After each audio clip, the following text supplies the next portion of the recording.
Shalom la famille, shalom. Que mon Dieu vous bénisse abondamment au nom puissant et glorieux de notre Seigneur et Sauveur Jésus-Christ de Nazareth. Je suis votre frère, Samuel Panzo. Nous sommes le 1er mai 2025. Le temps va tellement vite. Beaucoup de gens disent que le temps, c'est un autre nom de Dieu. Nous bénissons Dieu de rester encore debout parce que ce n'est pas facile. Chaque seconde, chaque minute, chaque heure, chaque jour, chaque semaine, chaque mois, c'est un miracle de vivre dans un monde qui est devenu de plus en plus un abattoir à ciel ouvert. Parce que vivre dans ce monde aujourd'hui, jadis, c'était toujours difficile, mais encore aujourd'hui, c'est beaucoup plus facile de perdre la vie que de la contenir ou de la maintenir. Donc, nous sommes des survivants. Nous sommes, bien-aimés dans le Seigneur, des graciés. Nous avons reçu une grâce particulière de la part de Dieu parce que du fait que nous soyons debout, non pas parce que nous sommes le meilleur ou parce que nous avons beaucoup plus de la sanctification ou de prière ou je ne sais pas quoi, de l'argent ou parce que nous sommes les plus pauvres. Voilà pourquoi Dieu a eu pitié de nous. Mais tout simplement parce qu'une grâce particulière nous a visités. Alors nous allons dédicacer ce 5e mois de l'année 2025 comme le mois de Dieu. C'est le mois de Dieu. Tapez-moi 5 fois le mois de Dieu, le mois de Dieu. L'enchantement et la divination ne pourront rien contre toi, contre tes enfants, contre ta famille. La Bible déclare que Balaam, le faux prophète Balaam, ovationné par Satan, serviteur de Dieu, et prophète de notre temps, comme si Balaam était un véritable prophète, Balaam était un devin, Balaam était un sorcier, parce que la divination, l'astrologie, ce sont les branches sataniques de la magie. La divination était interdite en Israël, et Balaam était un maître de la divination, et en plus, il pratiquait l'enchantement. Si vous allez même dans un dictionnaire normal, vous allez comprendre que l'enchantement, c'est de la sorcellerie. Donc, Balaam était un sorcier. Balaam était un devin, n'était pas un prophète. Alors, c'est tout simplement, je crois, un flottement dans les interprétations de l'Écriture. Ce qui fait que beaucoup de gens, par manque d'exégèse, ou par manque peut-être de l'herméneutique, ils tombent dans le coup de fascination de ce Balaam, l'homme devin, mais qui voit la vision de Dieu. Qui dit, je suis l'homme qui se prosterne et dont les yeux s'ouvrent. Je suis l'homme qui entend la voix de Dieu, qui reçoit le message de Dieu. Alléluia. Je suis celui qui voit la vision du Très-Haut, du Tout-Puissant. Nous sommes fascinés. Pourquoi? Tout simplement, nous oublions que le caractéristique du faux prophète est que le faux prophète, la plupart du temps, ce sont de véritables courtisans. Les faux prophètes, ce sont de véritables manipulateurs. Les faux prophètes, ce sont de véritables séducteurs. Les faux prophètes, ce sont de véritables exhibitionnistes. Parce que pour pouvoir impressionner, le faux doit exactement faire mieux que le vrai, ou soit vraiment comme le vrai. Et là, nous sommes fascinés parce qu'on entend que je suis l'homme, et puis il ne ment pas, il dit la vérité. J'aime rappeler ce que mon papa me disait toujours, mon père me disait toujours. Mettre le médicament dans la bouche ne te guérira pas du tout. Mais pour que le médicament puisse te guérir, tu dois l'avaler, tu dois la consommer. Et il doit entrer en toi pour te transformer. Dire la vérité dans la bouche ne fait pas de nous des hommes vrais. Parce que, en réalité, un prophète ne prêche pas son message. Un prophète vit son message. Et alors, la manipulation, c'est un art. C'est l'une des caractéristiques les plus redoutables, la séduction. C'est l'une des caractéristiques les plus redoutables du faux prophète. J'en reviendrai encore. Salangele, pour ba faux prophète. Ba sali nzambe o alokuta, bazana ba caractéristique moko o ezake fois sala koleka o eza solo. Soit qu'on sala vraiment au Isaiah solo. Pour Balaam, Azala jamais prophète. Balaam, Azandoki. Balaam, Azad devin. Alors, caractéristique, il y a faux prophète et Zalaka mingi séduction.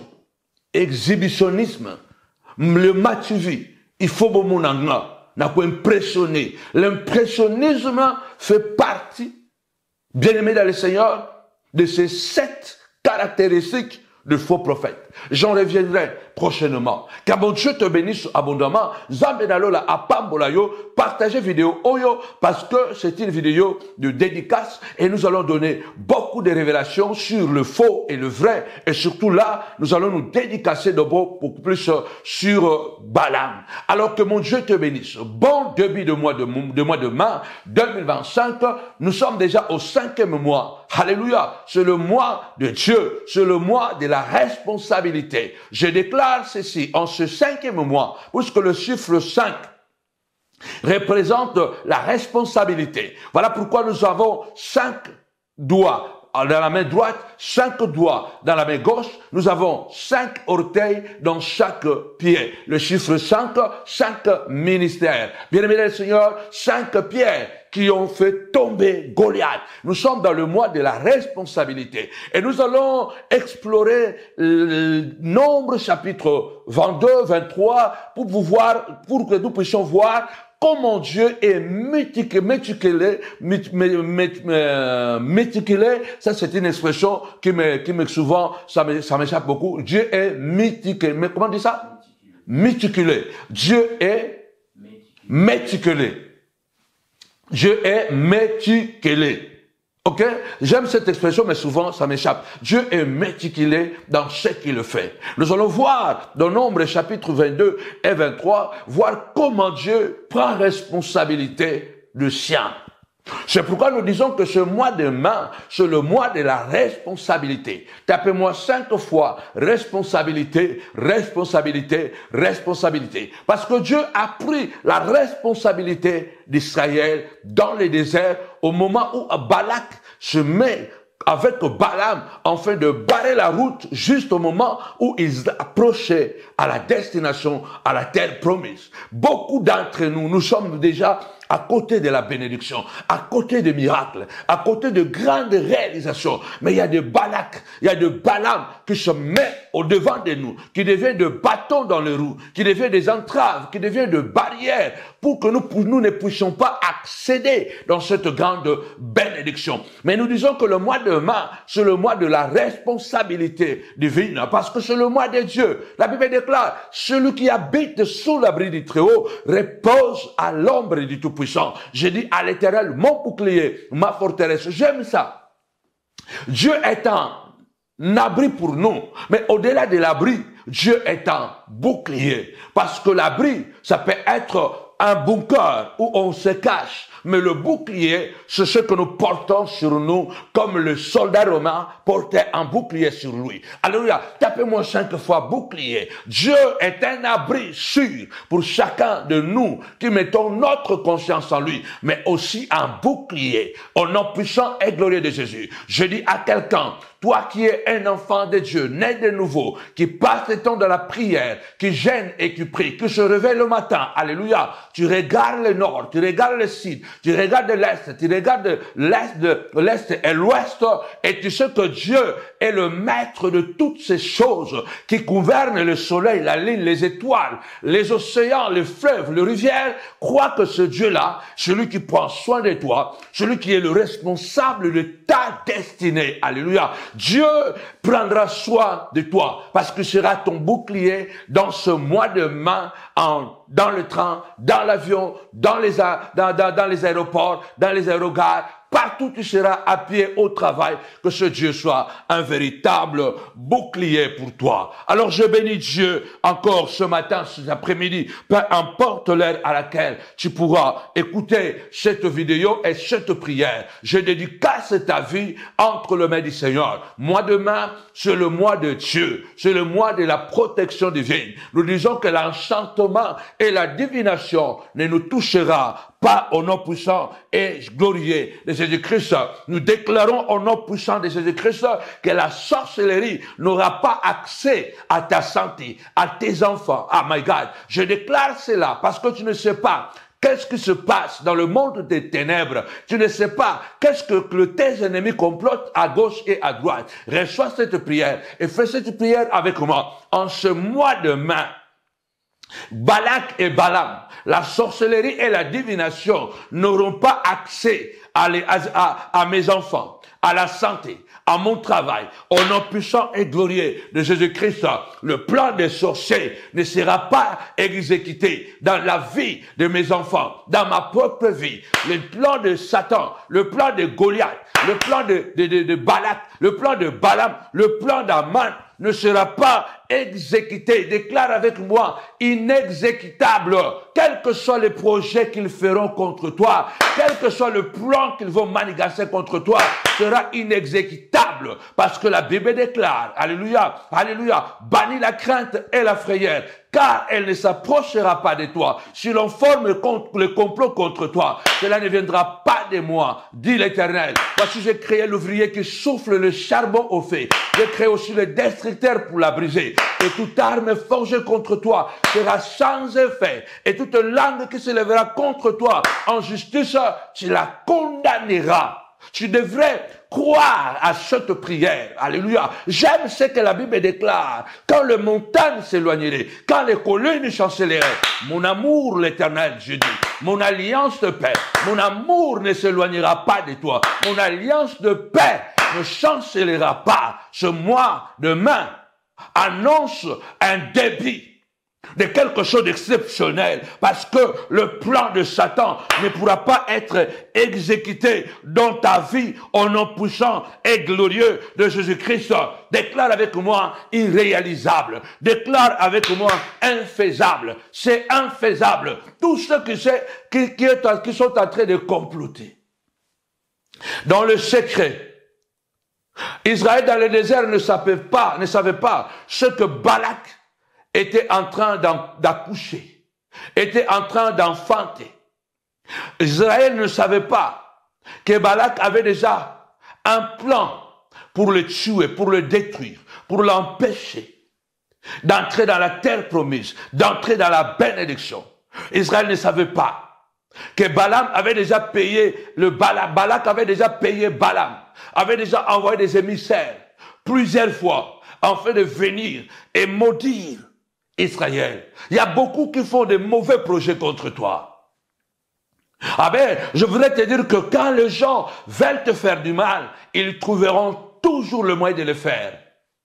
Quand les gens sont haineux, jaloux, manipulateurs, comme je suis en train de le dire, de faux serviteurs de Dieu, de faux prophètes, quand ils auront besoin de te tuer, de te détruire, de nuire à ton image, ils trouveront le meilleur qualificatif. Ils trouveront la meilleure définition. Ils auront l'herméneutique exacte pour pouvoir nuire à ta vie. Ils ne vont jamais se priver de quoi que ce soit. Ils utiliseront tout ce qui est à leur pouvoir, afin de pouvoir nuire à ta vie. Ceux qui veulent te détruire, ceux qui ne t'aiment pas, ils trouveront toujours le moyen de le faire. Ils trouveront le moyen de détruire. Ils la trouveront toujours. Ils pourront toujours t'insulter, ils pourront toujours payer le faux témoin. Quand on a voulu tuer Jésus, on a trouvé le faux témoin. Puisque ils n'avaient rien de concret pour tuer Jésus, ils ont cherché pour tuer, ils ont trouvé des faux témoins, des gens qui sont venus renverser tout simplement ou dire à l'envers de ce que Christ avait dit. Et je vous l'avais dit dans d'autres prédications, je le répète encore aujourd'hui, quand les gens veulent vraiment vous détruire et que les gens sont vraiment en colère, ils ne veulent pas vous voir réussir, ils ne veulent pas voir votre étoile briller, ils seront capables de payer de l'argent, ils seront capables de faire tout ce qui est à leur pouvoir. Rappelez-vous que Jésus-Christ, je préfère que Samuel puisse prendre cette partie et de vous le balancer quelque part. Regardez quand on tue Jésus. D'abord, on a fait son procès la nuit. C'est un procès illégal. Au point de vue de la loi, on ne pouvait pas juger quelqu'un la nuit. Et en plus, on ne l'a pas jugé à l'endroit approprié. C'était à la maison. On l'a condamné avant même déjà de pouvoir la juger, de pouvoir le juger. Et deuxièmement, vous allez remarquer que le jour où on crucifie Jésus, On choisit la punition la plus ignoble. On choisit la répression la plus sanglante, la plus douloureuse, la plus humiliante. Les gens qui sont derrière ton malheur, les gens qui ne veulent pas te voir à réussir dans la vie, ils chercheront le moyen le plus bizarre, le plus humiliant, afin qu'il soit beaucoup plus convaincant. Ils auront tous les mots des dictionnaires afin d'être convaincants. Ce sont des gens qui sont capables d'utiliser la rhétorique afin de pouvoir rendre impactant leur méchanceté. Les deux brigands étaient habillés, mais seul Jésus était déshabillé. Les deux brigands étaient crucifiés avec leurs vêtements, mais seul Jésus était crucifié, nu. On a enlevé les vêtements de Jésus. Pourquoi? Pour prouver que le deux brigand était moins dangereux que Jésus. Donc le deux brigand était moins dangereux que Jésus. Le deux brigands méritaient moins leur punition que Jésus. Les gens qui sont derrière ton malheur, les gens qui veulent te détruire, ils chercheront toujours le moyen de le faire, mais avec des arguments convaincants. Ils seront capables d'utiliser tout ce qui est à leur pouvoir. Et pourtant, l'homme qui est présenté comme le plus ignoble, le plus menteur, le plus manipulateur, l'homme qui est présenté comme l'homme le plus dangereux, c'est l'homme parfait. C'est celui-là qui les a nourris. C'est celui-là qui a guéri le malade. Il n'avait jamais pris des armes. Il n'avait jamais pris des armes. Il n'avait jamais cherché à devenir roi à la place d'Hérode. Il était venu remplir sa mission. Il était parfait. Il n'avait jamais bagarré avec quelqu'un. Il avait libéré la grâce. Il était la vie. Mais on l'a humilié d'une manière la plus humiliante, si je peux le dire. Quand la haine arrive à son paroxysme, cela vous comprenez que il n'y a plus rien à faire. Et en ce moment-là, c'est là où il n'y a que Dieu qui peut vous sauver. C'est pourquoi restons dans la trajectoire de Dieu. C'est pourquoi nous disons en ce mois de mai, c'est le mois de Dieu. C'est le mois de la protection divine. C'est le mois où nous disons que l'enchantement et la divination ne pourront rien. L'enchantement ne pourra rien contre toi. La divination ne pourra rien contre ton travail, contre ton business, contre l'intelligence de tes enfants. Au nom puissant et glorieux de Jésus-Christ. Tapez-moi 5 fois. Divinité, divinité, c'est la divinité de Dieu seulement qui peut nous protéger. Alors, avant de pouvoir me lancer maintenant dans la profondeur de mon message, je vous donne ce grand rendez-vous. Nous avons des événements importants en ce mois de mai. Premier événement que je vais annoncer, c'est le vendredi. Le vendredi 30 mai. 2025. Aujourd'hui, nous sommes, bien-aimés dans le Seigneur, le jeudi 1er mai 2025. Alors, le vendredi 30 mai 2025, à partir de 22h, nous aurons une grande et puissante veillée de prière. Alléluia. Une nuit de guerre spirituelle. Ce sera une veillée sans précédent. Je répète, le 30 mai.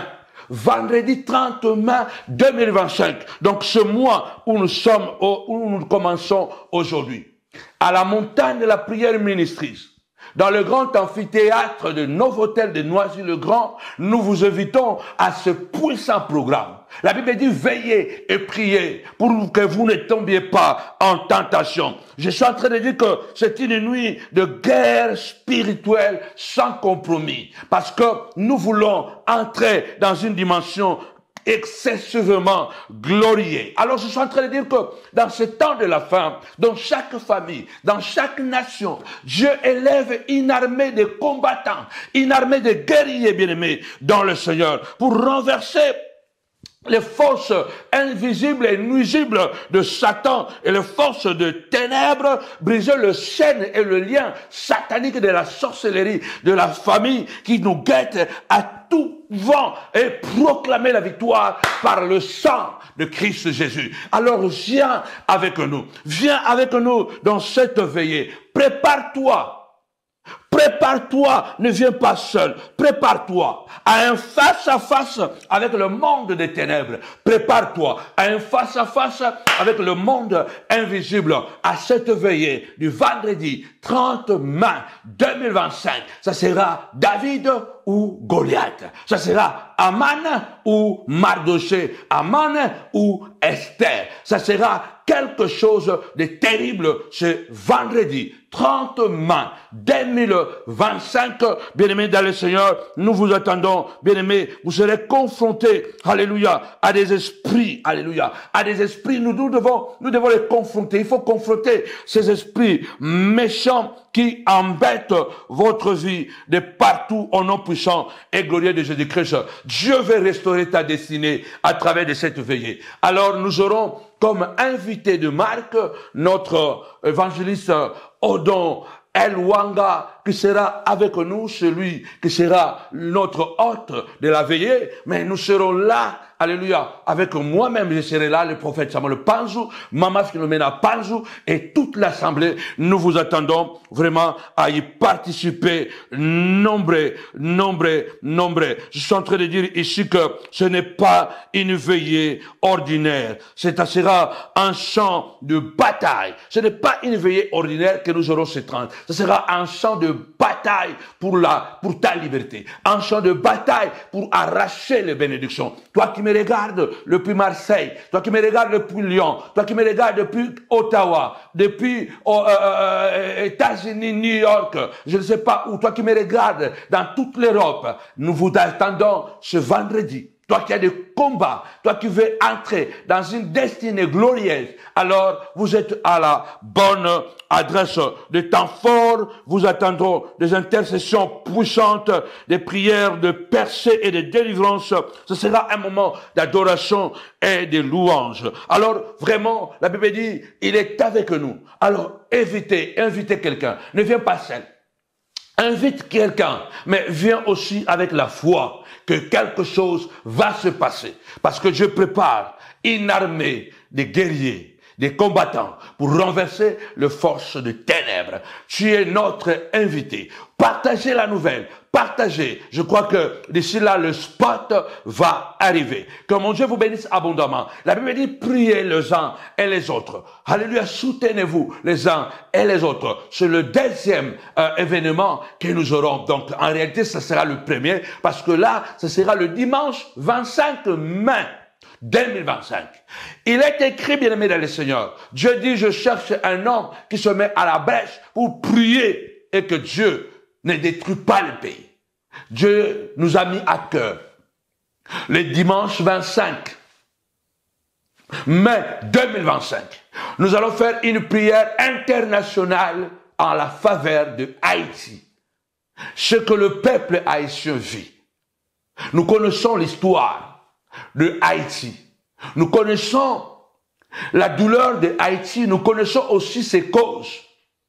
Alors, dans notre humble rôle des intercesseurs, nous sommes les moindres, mais nous vous invitons à vous associer à nous, à vous connecter à nous. Venez en présentiel et en live le dimanche 25 mars. Ce sera une prière en faveur de Haïti. Nous aurons le drapeau de Haïti. Nous aurons quelqu'un qui connaît l'histoire de Haïti, qui viendra et qui parlera un peu sur Haïti. Et nous aurons un autre aussi, un homme de Dieu, un pasteur qui sera avec nous et qui va apporter la parole pour encourager. Et nous allons entrer profondément dans un moment d'intercession, de prière. Vous savez que ce que vivent les Haïtiens, ce qui se passe en Haïti, c'est tout simplement effroyable. Inacceptable. Un pays ne peut pas arriver à ce niveau de désintégration, de pouvoir, à un niveau où la vie n'a plus de valeur. Alors, en tant que chrétiens, enfants de Dieu, et en tant que peuple africain, nous voulons quand même apporter une part de notre prière à l'égard du Seigneur, auprès du Seigneur, à la faveur de notre pays, cher pays, Haïti. Alors, à tous ceux qui sont des îles, Martinique, Guadeloupe, je ne sais pas quoi. Donc, partout, Guyane française, nous vous invitons ce dimanche 25 à participer à ce grand événement. Au nom puissant et glorieux de Jésus-Christ.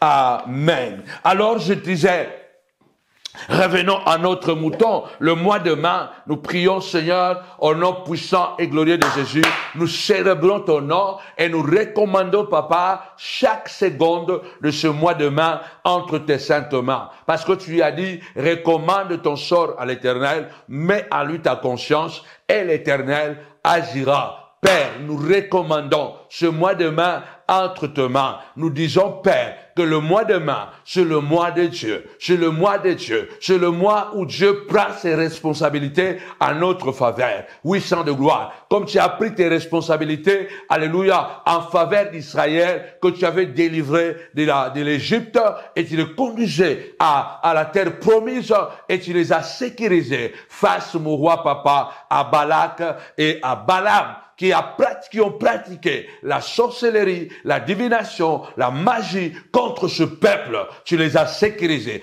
Père, garde-nous, comme tu avais gardé Israël, Saint de gloire, alléluia, dans le désert, contre Balak et Balaam, contre la sorcellerie et l'enchantement. Chaque seconde, chaque minute, chaque heure, chaque jour de ce mois de mai, chaque semaine, chaque personne que nous allons croiser, au travail, dans les trains, dans les bus, dans les avions, Père éternel, sur les autoroutes, Seigneur de gloire, sois avec nous. Car la Bible déclare, le monde entier est sous la puissance du malin. Mais celui qui est de Dieu se préserve, se garde, et le malin ne les touche pas. Je déclare que ce mois de mai est réellement sur le mois de Dieu, où Dieu prendra ses responsabilités. Il sera ton abri, il sera ton bouclier, au nom puissant et glorieux de Jésus-Christ. Il prendra soin de toi, il te gardera pendant tout ce mois, au nom de Jésus. Si tu fais confiance à cette prière, tape-moi 5 fois. Amen, amen et encore amen. Soyez bénis. Alors Samuel va nous lire dans Nombre chapitre 23, 22 à 24. Nous allons voir, bien-aimés, dans le Seigneur, quelque chose d'important dans la bataille spirituelle, dans le combat spirituel.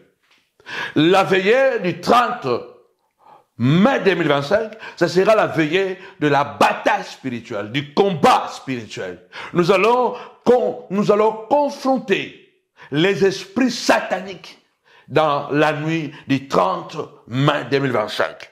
Mais pendant ce mois de mai, nous voulons aussi entrer dans la profondeur, parce que la Bible dit, vous connaîtrez la vérité et la vérité vous rendra libre. Alors, je laisse le frère Samuel qui va nous lire Nombre chapitre 23, verset 22 au verset 24. Dieu les a fait sortir d'Égypte.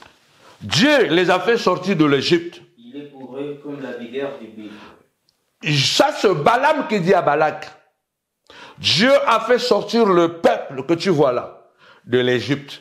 Ils étaient quelque part. Et là où tu le vois, ce n'est pas ça la destination. Ils vont quelque part. Je voulais rappeler à quelqu'un, Dieu n'est pas un Dieu des œuvres inachevées. Peu importe ce que tu crois sur la route, Dieu t'a pris quelque part. Et aujourd'hui, pendant que tu me regardes, tu es quelque part. Et je te rassure, tu vas quelque part avec ce Dieu-là. Et Dieu est un Dieu fidèle. Balaam dit, Dieu qui les a pris de l'Égypte, qui le conduit, il est pour eux comme la vigueur du buffle. On y va. L'enchantement ne peut rien contre... L'enchantement. Ne peut rien contre Jacob. L'enchantement ne peut rien contre Jacob. Ni la divination contre Israël. Ni la divination contre Israël. Autant marqué... On peut d'abord s'arrêter là. Tu vas continuer. Balak a fait plusieurs incantations. Je répète encore que Balaam n'est pas un prophète. Balaam est un devin. Balaam n'est pas un prophète. Balaam est un devin. Balaam est un sorcier. Il pratique la sorcellerie. Il pratique la magie. Parce que dès le premier verset, dans Nombre chapitre 22, la Bible dit, Balak fait appel à Balaam le devin. On l'appelle par son nom. Il est devin. Il n'est pas un prophète. Bien aimé, là vous voyez l'influence et l'impact de faux prophètes. Ils sont capables d'avoir cette capacité d'impressionnisme. On va voir ça après. Je vous dis que parmi les caractéristiques d'un faux prophète, parmi les caractéristiques, j'en ai 7, mais aujourd'hui, je voudrais vous parler peut-être une caractéristique ou une ou deux. Mais parmi les caractéristiques les plus importantes d'un faux prophète est que le faux prophète, il est capable d'impressionner. Tapez-moi 5 fois, impressionner, impressionner. Le faux prophète a la capacité d'impressionner. Quand on impressionne, cela veut dire qu'on est en train de créer quelque chose qui émerveille quelqu'un, qui émerveille les gens. La personne regarde et dit « Waouh, c'est exceptionnel ».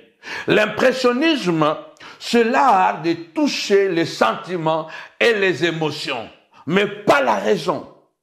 Mais lorsque vos sentiments, vos émotions sont touchés, on vous a déjà introduit dans une dimension quelconque. Le vrai prophète, souvent, il n'impressionne pas. C'est pourquoi la Bible déclare, il s'est levé comme une faible plante, comme un rejeton qui sort d'une terre desséchée. Il n'avait ni beauté ni éclat pour attirer les regards. Méprisé, abandonné, homme de douleur, habitué à la souffrance. Nous n'avons fait de lui aucun cas. Vous savez, le vrai souvent, il n'impressionne pas. Le vrai n'a pas besoin d'impressionner. Balaam était un impressionniste. Il y a encore beaucoup d'autres caractéristiques nuisibles dans la vie de Balaam, mais je parle d'abord du fait que Balaam c'était un impressionniste. Quand vous regardez aujourd'hui, nous vivons dans un monde des impressionnistes. Vous rentrez sur Facebook, vous rentrez sur YouTube, vous rentrez sur Instagram, vous allez voir que tout le monde veut impressionner son public.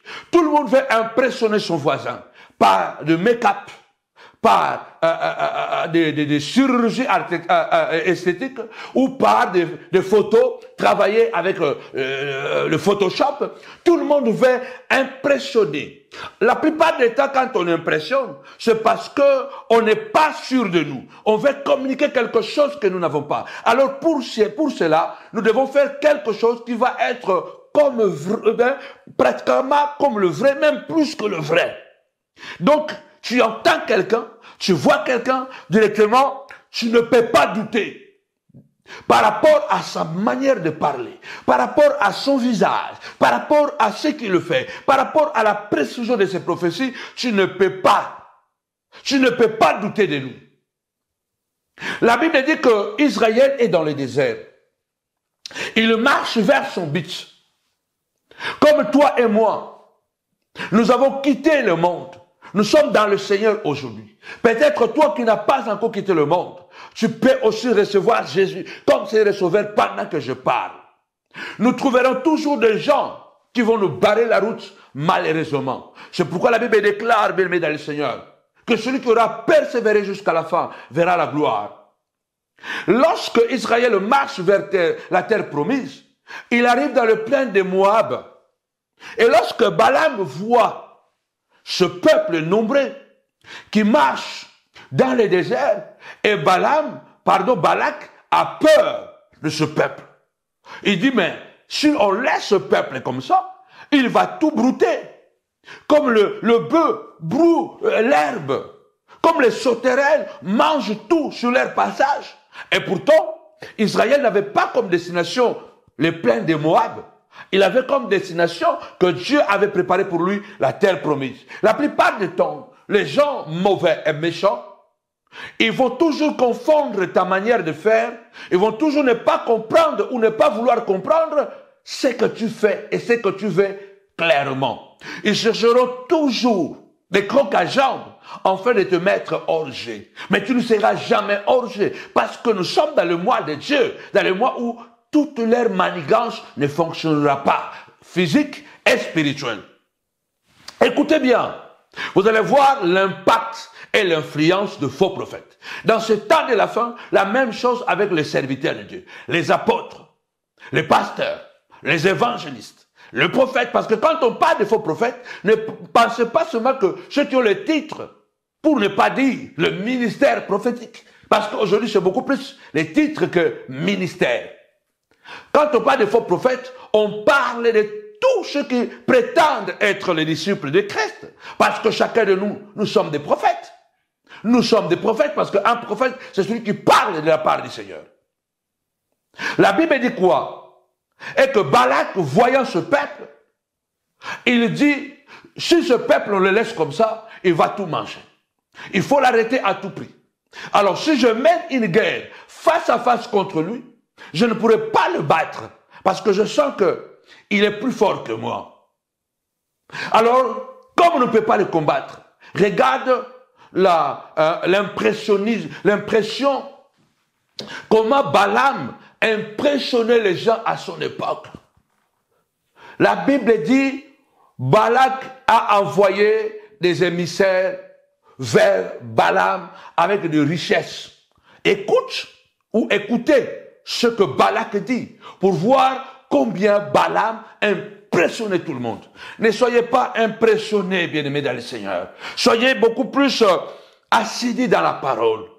Aujourd'hui, comme jamais, s'il y a un don spirituel que nous devons demander, ce n'est même pas peut-être celui de la prophétie. Ce n'est même peut-être pas celui de la guérison. C'est un don que nous devons demander vraiment à Dieu. C'est le don de discernement. Nous devons avoir cette capacité de discerner le vrai et le faux dans le vrai. Parce qu'il est souvent difficile de discerner le vrai. Parce que le vrai et le faux, souvent, se confondent ensemble. Et voir même que le faux peut apparaître beaucoup plus vrai que le vrai. Si vous mettez un Balak avec un prophète aujourd'hui, un vrai prophète, ou à cette époque-là, Balaam sera beaucoup plus impressionnant qu'un autre prophète à son époque. Nous parlons à l'époque de Moïse. Le plus grand prophète qu'Israël peut-être n'est pas connu. Parce que Dieu a dit, lorsqu'il y aura un prophète, ce par des visions de songes que je lui parlerai. Mais avec Moïse, je le parle face à face comme un homme parle à son semblable. Moïse n'était pas n'importe qui. Mais c'est à cette époque-là, malgré Moïse, il y avait un certain Balaam. Il y a de vrais prophètes qui font un travail impeccable. Dans le calme, dans le silence. Nous prophétisons. Nous avons prophétisé aussi des choses pour les grands, pour les gens qui sont devenus grands aujourd'hui. Nous avons prophétisé des choses avec l'exactitude. Je crois qu'il est temps que nous puissions en revenir. Parce que la plupart des temps, quand nous parlons comme ça, on dit, ah, ils sont jaloux. Parce que lui, il ne peut pas prophétiser comme les autres. Est-ce qu'on a déjà entendu prophétiser quelque chose? On prophétise et les choses arrivent. Mais pas d'impressionnant, pas impressionner des gens. On n'impressionne pas. Parce que quelqu'un qui a le don de Dieu n'a pas besoin d'impressionner les gens. Il n'a pas besoin. La Bible déclare, écoutez ce que Balak dit. Viens, il y a un peuple qui est sorti de l'Égypte et qui est sur le plain de Moab, dans mon royaume. S'il te plaît, il est plus fort que moi. Ils savent que tu es plus fort que eux. Bayebi koleki ba ona makasi. Bayebi penda que yo oleki ba ona makasi. Bayebi penda que yo banga kanzambe koleka bango bayebi. Bayebi pe que yo oboko la kabana no malamu koleka bango. Bayebi que yo yibakate. Bayebi que yo obibana basa batute. Ils savent que toi tu ne voles pas. Ils savent que toi tu es intègre. Ils savent ça. Ils savent aussi que tu es plus fort que eux. Mais sauf que ils ont une haine. Ils ont une peur. La peur de ce que, voilà, peut-être Joseph va devenir plus grand que nous. Mais Joseph sera grand, vouloir ou pas. La Bible dit, Balaam dit à Balak, viens, je t'en prie, me maudire ce peuple, parce qu'il est plus fort que moi. Mais je vais vite. Balaam dit, parce que je sais, celui que tu bénis est béni. Celui que tu maudis est maudit. Balaam avait atteint un statut ou une stature qui impressionnait à son époque, où les gens savaient que il y a Balaam et Ratakate, il y a Balaam et Ratakate, il y a Balaam et Ratakate. Biso no so tolobaka et Ratakate tolobakango. Il y a Balaam Père Atakate. Balaam, quand il parlait, Balaam, quand il prophétisait, dans la sorcellerie, dans la magie, ça ne ratait jamais. Alors le roi Balak dit, ce n'est que toi, pas un autre devin, pas un autre ne peut venir me soutenir dans cette bataille. Bien-aimé dans le Seigneur, je déclare en ce mois de mai, toi, tu ne seras pas atteint par Balaam. La sorcellerie de Balaam sera irréalisable dans ta vie. La magie de Balaam n'aura pas accès à ta vie, n'aura pas accès dans ta vie, sera irréalisable dans ta vie. Déclare avec moi, ça marchait là-bas, ça marchait de l'autre côté, mais chez moi, ça ne marchera pas. Lève-toi, la Bible dit, ouvre ta bouche, je la remplirai. Balak, ce que Balaam maudit sera maudit. Ce que Balaam bénit est béni. Même Balaam ne savait pas qu'il y a quelqu'un, il y a un peuple qu'on ne maudit pas. Même si tu le maudis, ça sera irréalisable. Balak a dit celui que tu maudis est maudit. Mais Balaam est allé à la rencontre de quelque chose qui était plus fort que lui. Je déclare et je prophétise. Aman pensait que son plan allait se réaliser pour tuer la famille de Mardoché et récupérer le trône d'Esther.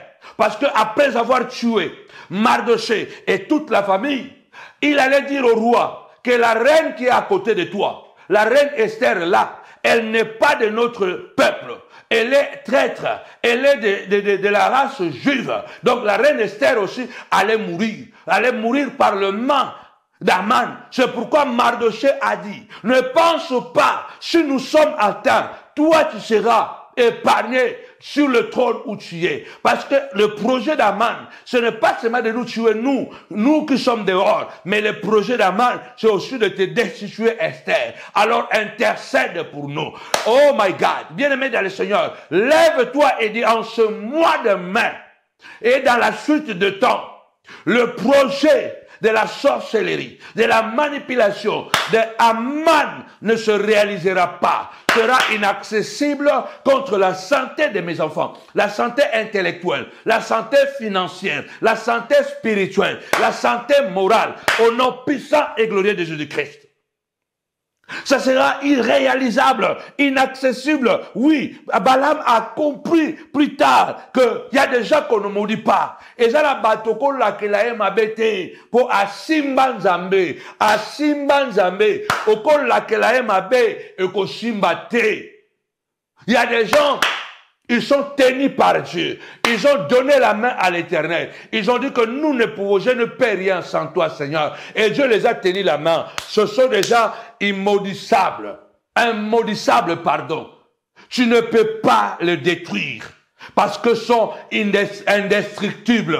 C'est pourquoi Balaam, après avoir pratiqué plusieurs fois la sorcellerie, regarde l'impressionnant les actes de Balaam, pardon. Chaque fois, il en a fait 3. Chaque fois qu'il a fait des autels, il en a fait 7. Donc, il faisait 7. Il a fait, bâtis-moi ici 7 autels. Bâtis-moi ici 7 autels. Donc, sur les 14 autels, je crois que Balaam a bâti. Il a mis plusieurs animaux dessus. La quantité.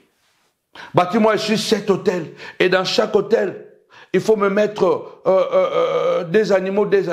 Bâtis-moi ici. Il faut qu'il impressionne.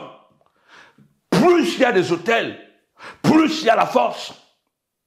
Toi, tu bâtis un hôtel, des hôtels pour mener les combats. Mais Balaam bâtit une quantité impressionnante des hôtels. Mais malgré les hôtels que Balaam bâtit, malgré les animaux que Balaam sacrifie, ça ne marche toujours pas. Je déclare en ce mois de mai, la sorcellerie de Balaam ne marchera pas.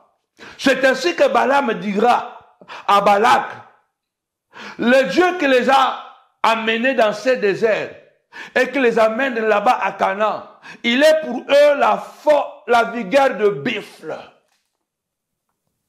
L'enchantement et la divination que je suis en train de pratiquer ne marche pas contre Israël, ne marche pas. Notre Dieu, il est impressionnant. Balaam dit à Balak, je suis en train de faire la sorcellerie, je suis en train de faire la magie, mais ça ne marche pas contre ce peuple. Je ne sais plus quoi faire, parce que Dieu est avec eux, Dieu le protège, Dieu le garde. C'est pratiquement impossible, je ne peux pas maudire ce peuple. Il nous faut un puissant discernement. Je dis ici que Balaam fut le premier grand prophète de l'histoire du peuple d'Israël. À l'époque déjà de Moïse, Balaam était le premier, celui, la lignée de plus grands faux prophètes en Israël, Balaam. Et quand vous aurez regardé les caractéristiques de Balaam, Balaam était un cupide. Il avait l'amour de l'argent, l'amour des honneurs. Balaam était un manipulateur. Donc, vous regardez aujourd'hui les prophètes, vous allez le voir sur les internets, des Rolex, des quartiers, business class, de beaux vêtements, éloquence, dans l'art de parler, dans l'art de communiquer. Après, vous apprendrez que ce sont des francs-maçons. Oui, parce que dans la franc-maçonnerie, vous devez savoir que si tu ne crois pas en Dieu, tu ne peux pas être un franc-maçon. Mais nous sommes divisés dans ce monde. Si tu es franc-maçon, dis seulement que tu es franc-maçon. Mais regarde la capacité de ce gens. Il peut coucher avec des femmes pour avoir l'argent. C'est exactement les choses que vous voyez aujourd'hui avec les prophètes des temps de la fin. Voiture de luxe, ce n'est pas mauvais. Grosse maison, ce n'est pas mauvais. Mais tout ça, est-ce que ça ne peut pas être discret? Ça ne peut pas être comme Christ l'a été, apparemment. Ni beauté, ni éclat, pour attirer nos regards. Méprisé et abandonné. Homme de douleur, habitué à la souffrance. C'est comme l'apôtre Paul est en train de dire. J'étais au pied de Gamaliel. Je suis hébreu, né hébreu. Je suis benjamite. Je suis quelqu'un de la loi.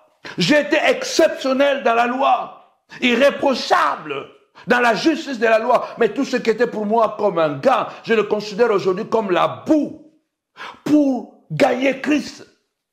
Il dit, pour gagner Christ, m'attacher à la connaissance de Christ, aller à sa souffrance.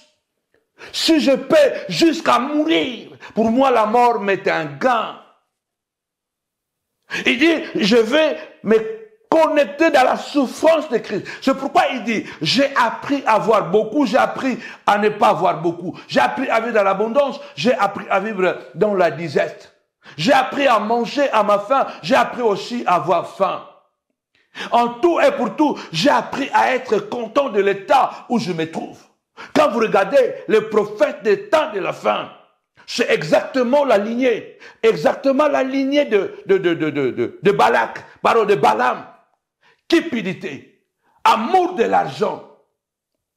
Devant le vrai prophète Moïse, Balaam aussi impressionne. Balaam impressionne. Balaam, il est très cupide. Balaam, c'est un manipulateur. Lorsque Dieu empêche à Balaam de ne pas maudire l'Israël, pour pouvoir prendre les richesses de Balak, parce que le deal était quoi? Et que tu me maudis le peuple d'Israël, et puis moi, je te donne beaucoup d'argent, je te donne de l'or, je te donne des diamants, je te donne toutes les richesses que tu veux, je te donne les honneurs, Balaam. Comme Dieu avait empêché Balaam de maudire le peuple, la cupidité de Balaam engendre la manipulation. Attention, bien-aimés dans le Seigneur, le discernement est le don que nous devons demander, parce que, bien-aimés, nous sommes environnés d'une méchanceté et d'une manipulation sans précédent. Balaam, pour pouvoir récupérer la richesse de Balak, il dit, bon, comme Dieu ne veut pas que moi je le maudisse, viens. Il a donné des prophéties. Hein. Samuel va encore lire. Il a donné des prophéties. Il viendra dans les suites des temps. Je ne le vois pas maintenant, mais dans la suite des temps. Il y a un astre qui sort de Jacob. Il y a un bâton en Israël. Il voit que dans l'avenir, ils disent tout ce que Dieu va faire. Mais il dit, mais pour pouvoir seulement avoir l'argent là, pour pouvoir avoir les honneurs de Balak, alors en coulisses, qu'est-ce que Balaam était de mettre en place une stratégie de maudire Israël en se contournant de la volonté de Dieu. C'est ce que les faux prophètes, les faux serviteurs aujourd'hui font. Au nom de l'argent, au nom de la gloire, ils sont tout, ils sont prêts à tout, au mensonge. Ils sont prêts à tout, à tuer, à empoisonner. Et envie tellement ceux qui sont au sommet là-bas et qui sont tout pour pouvoir y arriver. Lui aussi doit voir ça. Lui aussi doit voir, il doit voyager dans les business class, dans les classes d'affaires. Lui aussi doit voyager. Lui aussi doit voir de grosses voitures. Lui aussi doit être appelé patriarche. Et lui aussi doit être appelé... Donc, en fait, tout le monde court. Exactement ce que Balaam a fait. Balaam a dit à Balak, ok, je ne vais pas perdre de l'argent, mais je peux te donner la stratégie pour contourner la volonté de Dieu. Moi, je pars. Mais ce peuple, j'ai compris. Ils aiment beaucoup les femmes. Et puis, ils sont fragiles. À tout moment, ils peuvent basculer dans les dieux des nations. Ils peuvent toujours basculer dans l'idolâtrie. Et la Bible déclare que Balaam a conseillé à Balak, afin de pouvoir envoyer des femmes moabites au milieu du peuple. Et c'est là où Israël a provoqué la malédiction. La Bible déclare que la stratégie a tellement fonctionné. Soyons prudents. Soyons prudents, bien-aimés dans le Seigneur. Non, soyons prudents. Il ne faut pas faire tout ce qu'on vous dit de faire. On vous dit non, je viens d'Israël, j'ai acheté cette huile-là. L'huile est là, c'est pour briser les démons de mari de nuit. Attention. Ah, l'huile est là, c'est pour pouvoir être féconde. L'huile là, c'est pour pouvoir avoir beaucoup d'argent. Il n'y a pas l'huile pour avoir l'argent. Il n'y a pas l'huile pour accoucher. Il n'y a pas l'huile pour briser les démons de mari de nuit. Toutes choses, toute huile qui vient du nord, du sud, de l'est et de l'ouest, si vous priez sur ça, ça peut faire l'affaire. On n'a pas besoin d'aller dépenser d'argent parce que cette huile-là vient d'Israël. Cette huile-là vient de... Moi, j'ai entendu quelque chose, qu'une église... En Angola là-bas, cette église est partout, je tais le nom, parce qu'à mon niveau, je ne vais pas commencer à citer. Cette église-là a une telle influence en Angola, au point que ils arrivent même à aller dans les cimetières, récupérer la terre des cimetières et vendre ça aux membres de l'église, et ils achètent. Attention, ne faites pas tout ce que Balaam vous dit de faire. Quand vous entendez les choses sur Internet, les hommes de Dieu apparemment prospèrent, mais quand vous entendez les histoires, quand vous entendez ce qu'ils font, quand vous entendez, dernièrement j'entendais, j'ai vu une vidéo où soi-disant un jeune prophète, un jeune pasteur très éloquent, voilà, apparemment il a beaucoup d'argent et tout ça, qui parle vraiment contre les faux pasteurs. Je ne suis pas contre ceux qui se sont divorcés. Je suis contre les divorces, mais je ne suis pas contre ceux qui se divorcent. Parce que c'est leur problème avec Dieu. Parce que chacun de nous répondra selon ses propres œuvres devant le Seigneur. Je ne peux pas dire que je suis contre les pasteurs qui divorcent. Je suis contre les divorces. Ça, je le dirai haut et fort jusqu'à la fin. Mais ceux qui se divorcent, chacun a son histoire. Il y a des gens qui écoutent son histoire. Tu dis vraiment non, non, non, non, non. Vraiment, au point de vue humain, peut-être elle devait divorcer. Il devait divorcer. Il y a des cas comme ça, que ce pasteur-là, ce prophète-là devait vraiment se divorcer. Parce que s'il continuait, peut-être ça allait être fatal pour lui ou pour sa femme. Donc, je n'encourage jamais les divorces. Je suis contre les divorces. Je sais que ça peut se résoudre parce que le mariage est un chemin à sens unique. Mais quand vous apprendrez maintenant que, au-delà même des divorcés, un pasteur, un soi-disant prophète prospère, qui va initier sa femme dans la magie, qui va jusqu'à maltraiter ses propres enfants, qui a des maîtresses à gauche et à droite, qui lui donnent l'argent. Non, vous comprenez que l'esprit de Balaam, dont on parle dans l'Apocalypse, s'est installé dans l'église. La cupidité, l'amour des honneurs, l'impressionnisme, c'est l'une des caractéristiques les plus graves des faux prophètes. Vous devez savoir qu'à l'époque d'Akab, Akab avait beaucoup de faux prophètes, mais pratiquement tous, ils étaient faux. Mais ils prophétisaient avec de précision incroyable. Il n'y avait que Michée qui s'est distingué.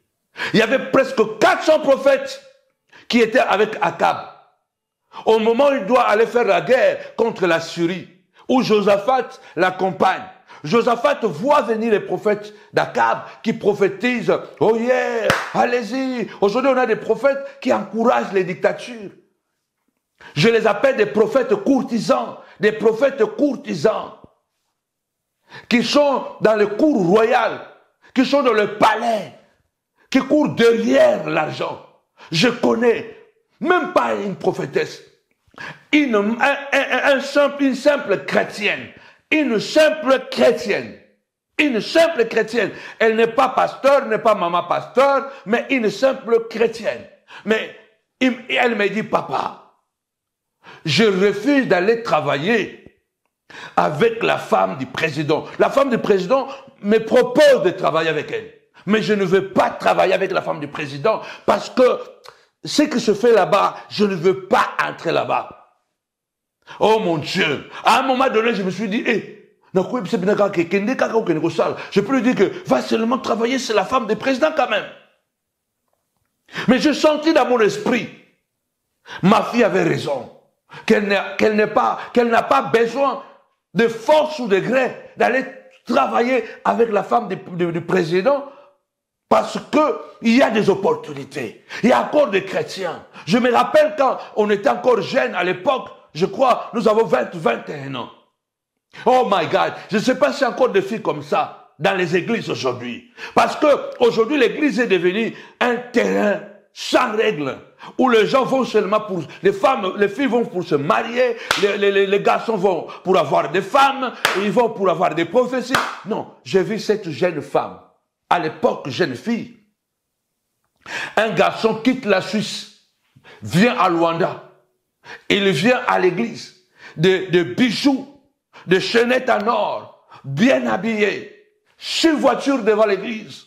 Il est venu pour proposer le mariage à une sœur de l'église à Korimba, en Angola, ce qui est devenu Korimba aujourd'hui, Salem. Beau garçon, des bijoux, très bien habillé, chez voiture alignée. Il propose d'épouser cette fille-là, cette sœur-là, qui était une simple chantre, mais intercesseuse, qui aimait Dieu. La sœur a dit non. Je suis chrétienne. Je ne veux pas marier un païen. Sœur Wana, na époque Wana, na année 90, avant de quitter Luanda, Mobali penza uti poto, ba bijoux, alata makasi bogar, si voiture est télémi, liboso église, aye a proposé Sœur Wana abalaye, a meme na Suisse. Sœur Wana lobi na kobala te, na kubala yo te poza mopakanu opesi vino pa na nzambe te donc nga na mwana na nzambe naza chrétienne na kobala ka mopakanu te. Frère wana asala nyonso, sœur wana aboya. Il y avait, je ne sais pas s'il y en a encore aujourd'hui, c'est ce genre de l'église, des enfants, des jeunes filles que nous devons préparer dans nos églises. Il doit encore y avoir des chrétiennes comme ça. Elle a refusé. Aujourd'hui, là, à 100%, les filles qui sont dans les églises aujourd'hui et les pasteurs d'aujourd'hui, les prophètes d'aujourd'hui, il ne va même pas écouter Dieu, il ne va même pas recevoir la conviction de sa fille spirituelle. Il lui dira toujours qu'il y a des cadeaux qui viennent dans des paquets emballés bizarrement, des gros cadeaux viennent dans des paquets, dans des petits paquets. Il va toujours te chercher. Voilà, le prophète Osée avait épousé une prostituée. Voilà, il va chercher. Mais à l'époque, le pasteur n'était pas des impressionnistes, n'était pas derrière l'argent, n'était pas cupide. Cette sœur est venue me voir, moi-même aussi j'étais jeune. Elle m'a dit, frère Samuel, frère Sami, tala gaso oyaye pena pa lingangai, mais na boy. Mais aujourd'hui, je vous dis, est une femme comblée. Elle a été épousée. Elle est en Europe. Elle a des enfants. Elle est servante de Dieu. Elle a épousé un frère dans le Seigneur. Makambo na zo manabino, cher wana boya kalibala wana, ya mwana putu. Lelo azana poto awa. Abala frère dans le Seigneur. Azana libala ya kimia e pambola mazala bana amusali na nzambe. Imaginez-vous ce qu'abala kamu pakano wana kapona ba voiture. Lelo ta mususu aza oazate. Combien, imaginez s'il avait épousé ce frère-là à cause de bien.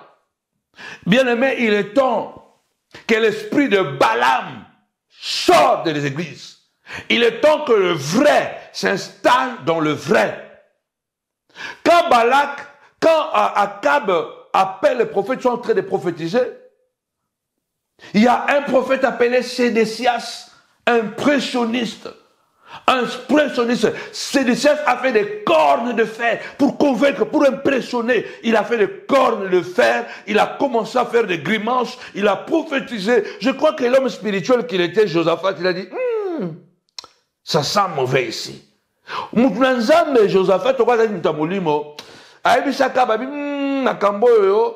est-ce que le prophète nous soit athée?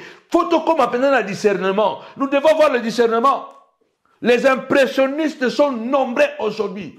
Ils parlent bien. Ce sont des rhétoricistes. Des rhétoricistes. Ah, ça échappe. Il faut couper ça. Ils pratiquent la rhétorique. Ils pratiquent la rhétorique. Ils parlent bien. C'est la rhétorique. Ils peuvent convaincre. Comme je vous ai déjà dit, ce sont des sophistes. Ce sont des sophistes. Ils mentent exprès. Parce qu'un sophiste ou le sophisme, c'est faire des discours et mentir, tromper délibérément son auditoire. Donc ces gens savent qu'ils ont des maîtresses, à part les femmes qui sont dans les maisons, ils ont des maîtresses qui leur donnent l'argent, ils viennent impressionner, ils parlent que c'est Dieu qui les a bénis. Ce n'est pas Dieu qui les a bénis. Oui, Josaphat a dit non. Est-ce qu'il n'y a pas un autre prophète? C'est des sciences avec des cornes de fer et tout ça. L'impressionnisme. Prophétie avec précision, détail. Je ne suis pas contre ça. Moi-même, je suis un prophète. Je prophétise. Et je crois que c'est le temps où je dois commencer aussi à témoigner des prophéties vraies. Ça fait 36 ans que nous sommes dans cette affaire. Mais vous n'avez jamais entendu de bavure. Mais on a prophétisé. On a prophétisé. Même si beaucoup ne citent pas nos noms, mais on a prophétisé. Et des choses qu'on prophétise arrivent. Des femmes accouchent il y a 30 ans. Il y a des choses, même de maintenant. Il y en a. J'étais à Fribourg, samedi et dimanche passé là. Il y a une femme qui a laissé la béquille. Il y a une femme. Donc, Dieu marche avec nous. Mais on n'est pas des impressionnistes. Le vague de faux prophètes a toujours existé. Et existera jusqu'à la fin du temps. Je reviendrai avec les 7 caractéristiques de faux prophètes. Alors, ce mois de mai 2025, c'est le mois de Dieu. Le projet de Balak et Balaam n'accédera pas à ta maison, ne bloquera pas dans ta destinée. Balak et Balaam vont échouer. Parce que celui qui est en toi est plus grand que celui qui est dans le monde. Je libère l'onction de la bonne santé. Je libère l'onction de la bonne santé financière, la bonne santé physique, la bonne santé matérielle, la bonne santé morale dans ta maison, dans ton business, dans tes entreprises, au nom puissant et glorieux de Jésus-Christ. Mois de mai, c'est le mois de Dieu, l'enchantement et la divination ne pourront rien contre toi. Reçois cette grâce. J'arrive à la fin, partagez et recevez cette grâce. Que l'esprit de discernement puisse vous visiter. Que l'esprit de discernement entre dans votre vie. La Bible dit, demandez, vous recevrez. Cherchez, vous trouverez. Que Dieu vous donne un esprit de discernement. Au nom puissant et glorieux de Jésus-Christ. Soutenez la montagne de la prière comme le Dieu de gloire. Jéhovah Jireh vous le met à cœur. On n'a pas besoin de créer des systèmes pour pouvoir vous pousser à donner. Il est biblique de soutenir des ministères. Mais nous devons le faire dans la simplicité, sans impressionner. Sans créer des stratégies charnelles pour pouvoir avoir l'argent. On n'en a pas besoin. Alors la fiche est là. Si vous voulez prendre la veillée du 30 mai, vous voulez payer parce que nous sommes à l'hôtel. Novotel Noisy, le grand.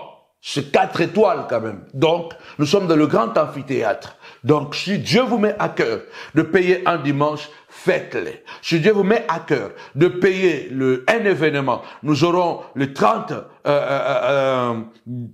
mai, vendredi 30 mai, la veille de prière, dimanche 25 mai 2025. Donc, si vous voulez payer le dimanche, que nous puissons bénéficier de votre grâce, faites-les.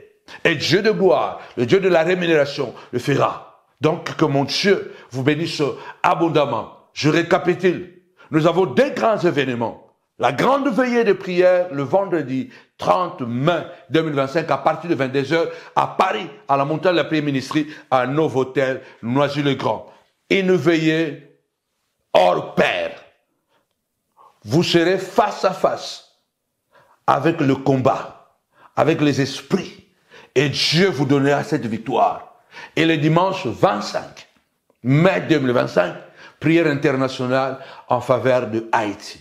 Que mon Dieu vous bénisse abondamment au nom puissant de Jésus-Christ. C'était votre frère, Samuel Page. Shalom.